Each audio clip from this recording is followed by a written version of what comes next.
Hi, my name is Riley Allen. This is my review of Season 1, Episode 3 of Tracker titled Springland. So Coulter's in this kind of pass-away town, I guess is what he's calling it. You know, he's just stopping to get some food, coffee, and whatever, and he's gonna move on.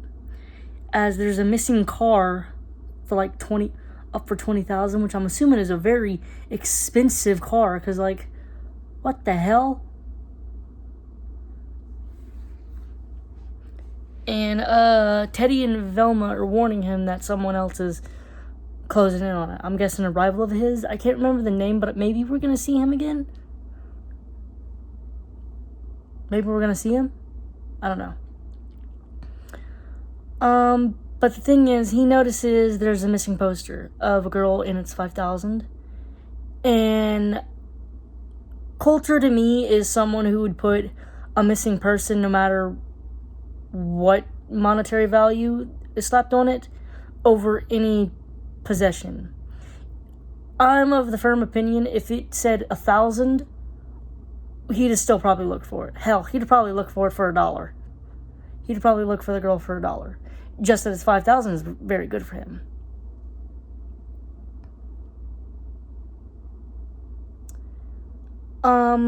So he notices these people kind of harassing the woman putting up the posters. And he intervenes and gets a stab wound. He gets patched up by this doctor, and, you know, he kind of learns about the case. And if he wasn't taking the case before, he sure as shit is now. He's got blood in the game. Then we meet the sheriff, and he's like, yeah, no press charges? That's great. Makes my job easier. So when you leaving? You leaving now? You should leave now. But Coulter, as I said, has got blood in the game, and he wants to investigate. So he offers to take the case.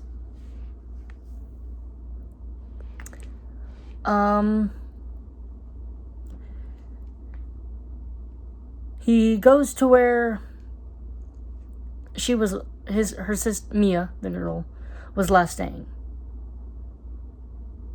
And he sees a camera and he checks it, and he sends a photo of it to Bobby so he can, I guess, do his tech hacker shit.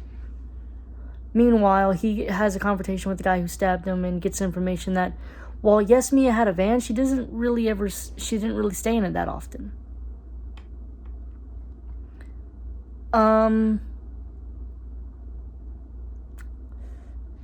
So Bobby finds a photo of Mia with a dude. Is it Bobby? No, I think it's Teddy and Velma who find the photo of this dude she's with who calls himself Gecko. He goes to meet him at the rock wall climb or whatever, but he flees, kind of runs away again.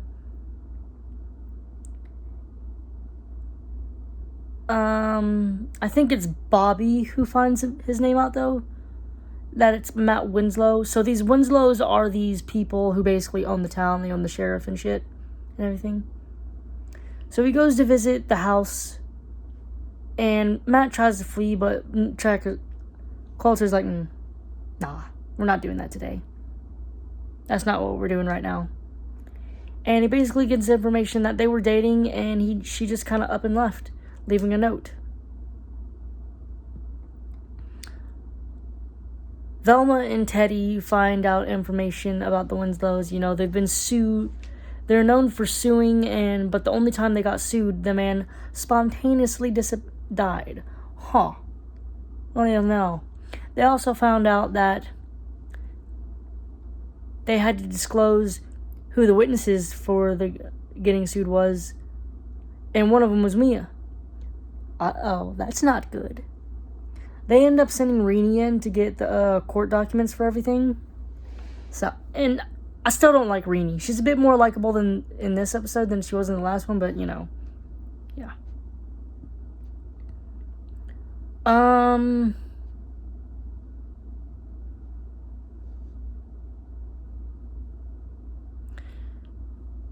So he gets information from Bobby that Mia entered the Winslow property but never left.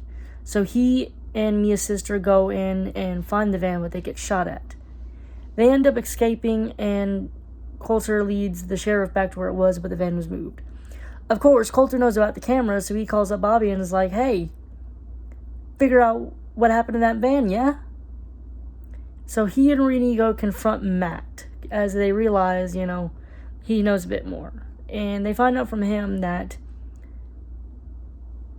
he was the one who told me about all of his family's shady practice deals, scummy business practices. I guess to tell her that he's not like that because, he's been helping him.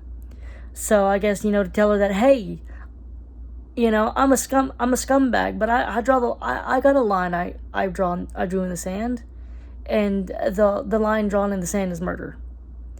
As, Coulter kind of makes him realize that, because he learned from Mia's sister that the handwriting on Matt's breakup note is not her handwriting. So he convinces Matt, your sister was murdered.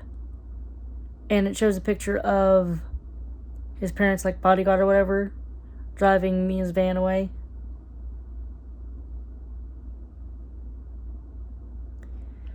So they go there and confront the parents, and the father doesn't know anything, which Coulter clocks is true, but the mom does know. The mom confirms that she and Tyler, the bodyguard or whatever, ordered the death. As, she was trying to drag Matt down, or something like that, So at least we know that the father is just a scumbag, and not maybe a murdering scumbag. Unless maybe he was in on the Nathaniel thing, because I think he suspiciously dropped dead. I don't know.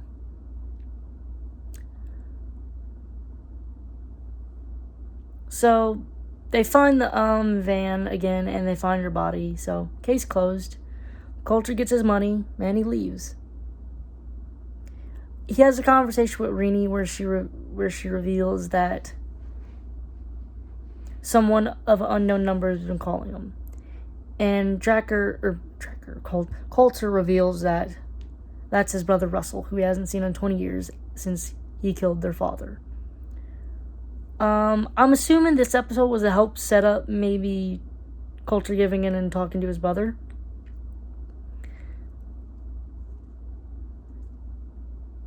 I'm kind of thinking maybe not next episode, but maybe the episode after that, he finally answers the phone call. Not in the episode, but I'm going to predict the 5th episode ends with him answering a call from his brother. That's my prediction. Probably going to be wrong, though. I also don't think that his brother killed their father. Or if he did, there was a shit ton more nuance to it that Coulter just doesn't really know about or want to know about. Overall, I'm going to give this episode a 7 out of 10. Thanks for watching the video. Leave a like, comment, subscribe if you want, and I'll see you in the next video.